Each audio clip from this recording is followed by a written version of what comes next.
In this problem, I've got a pipe with a restriction in it. So it has a larger diameter, it then shrinks down to a smaller diameter. So from 5 centimeters to 2.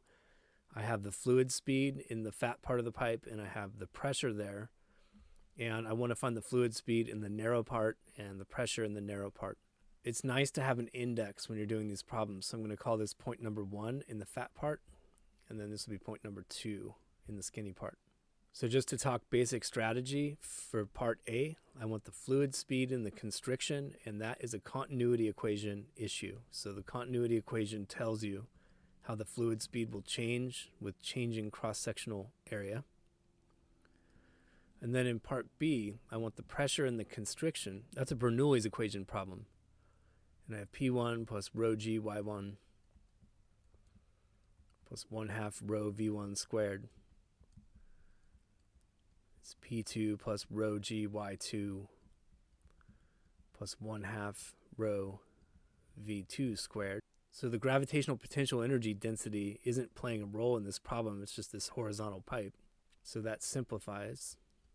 All right, and we know as the diameter of the pipe shrinks, looking at the continuity equation, the speed must be going up in order to keep this quantity constant. A times V is actually the flow rate through the pipe in cubic meters per second. That's constant. It's the same everywhere in the pipe. So V2 is going to be larger, which means that P2 must be lower in order to keep that quantity constant.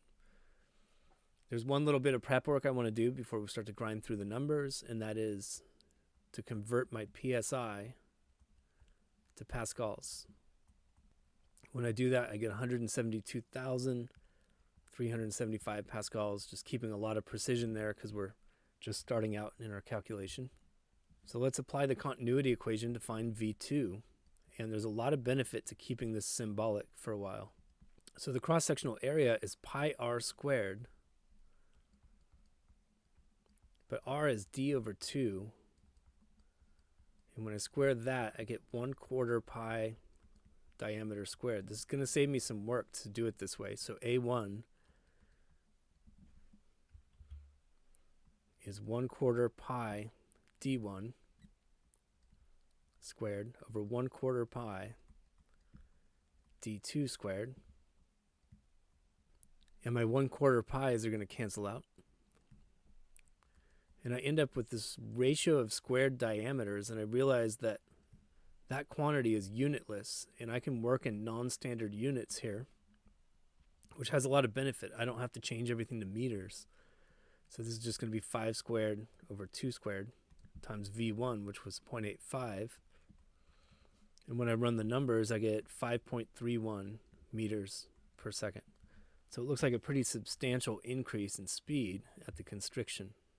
Again, when I look at Bernoulli's equation, I realize that an increase in speed must always correspond to a decrease in pressure in order to keep this total quantity constant. So I'm expecting my pressure to go down, solving for P2 really quick.